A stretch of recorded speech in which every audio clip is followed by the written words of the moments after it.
Ukraina Rossiya dron zavodiga hujum qilgani oqibatida kamida 2 kishi halok bo'ldi. Tramp agar Eron tinchlik kelishuvi bo'yicha yon bosmasa, uni yo'q qilish bilan tahdid qildi. Avstriyada hib bolalar ozuqasida kalamush zahri aniqlandi. AQSh Eron muzokaralari oldinga siljidi, ammo Hormuz bo'g'ozi atrofidagi keskinlik saqlanib qolmoqda. Malayziyada 200 dan ortiq uy butunlay yonib ketdi. Tokio yana bir raketa uchirilganidan keyin Pxenyanga norozilik bildirdi. Endi esa batafsil. Azizlar, sizlarga ishonchli va qulay. Maftunopa boshligida Toshkentdan Moskva, Sankt-Peterburg, Krasnodar, Novosibirsk va boshqa shaharlarga avtobus, Sprinter va yengil avtomobil xizmatlarini tavsiya etamiz. Rossiya bo'ylab taksi xizmatlarimiz ham mavjud. Ekraningizdagi raqamlar orqali bog'lanib, kerakli ma'lumotlarni olishingiz mumkin. Ukraina Rossiya dron zavodiga hujum qilgani oqibatida kamida 2 kishi halok bo'ldi. Rasmiylarning yakshanba kuni ma'lum qilishicha, Ukraina harbiylari Rossiyaning janubiy-g'arbiy qismidagi dron zavodiga hujum qilgani oqibatida kamida 2 kishi o'ldi. Shahar harbiy ma'muriyati rahbarining so'zlariga ko'ra, Ukraina shimolidagi Chernihivga qilingan katta tungi dron hujumi 16 yoshli bolani o'ldirdi, yana 4 kishini yaraladi. Dmitro Brezhinskiy yakshanba kuni ertalab Telegramda xabar berishicha, qutqaruvchilar o'smirning jasadini vayronalarni tozalash paytida topdilar. Uning so'zlariga ko'ra, dron hujumi natijasida 3 ayol va 1 erkak ham yaralangan. Bir nechta uylar yonib ketgan.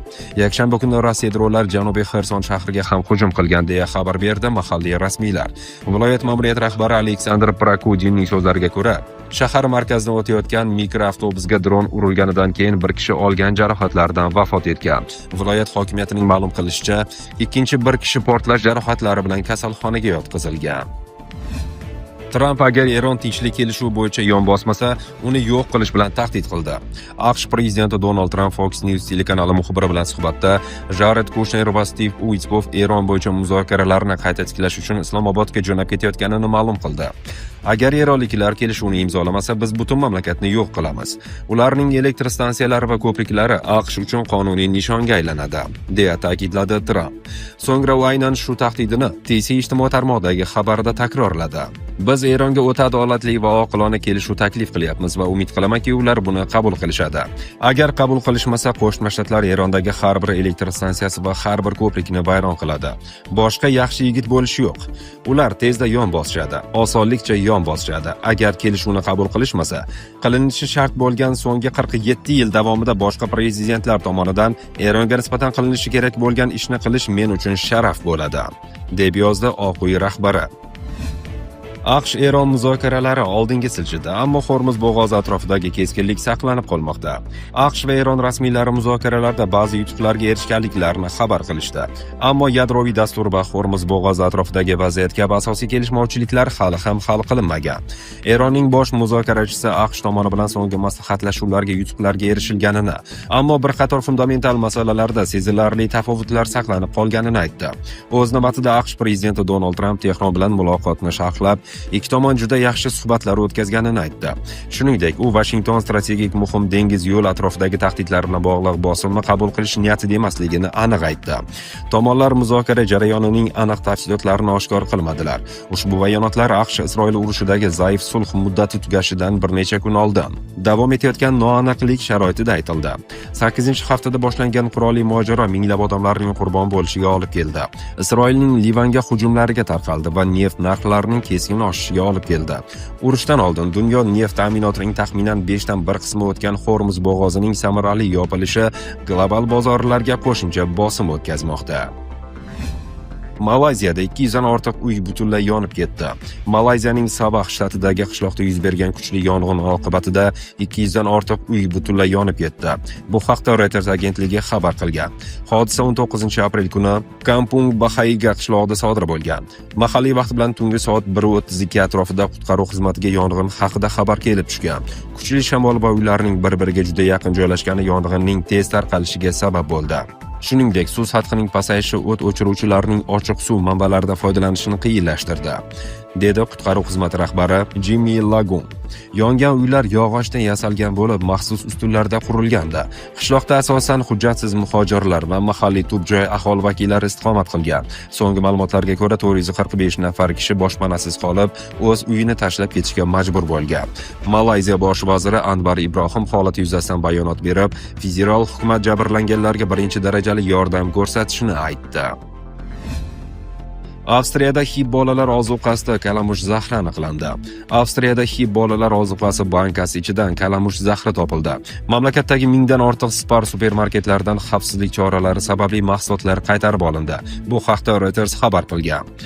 Burgenland politsiyasiga ko'ra zahar 190 grammli sabzi va kartoshka pyure idishidan olingan namunada aniqlangan. HIV kompaniyasi xavfli modda mahsulotga tashqaridan kiritilgan bo'lishi mumkinligini aytmoqda. Kompaniya ushbu pyureni iste'mol qilish hayot uchun xavfli ekanidan ogohlantirgan. Politsiya bayonotida aytilishicha, zahar aniqlangan bankalarning pastki qismida qizil doira shaklidagi stiker bo'lgan. Shuningdek, ularning qopqog'i ochilgan yoki shikastlangan.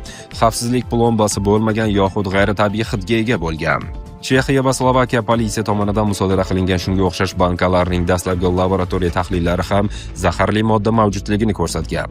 HIV kompaniyasi Avstriyadagi holat tashqi jinoiy aralashuv bilan bog'liq bo'lishi mumkinligini bildirdi.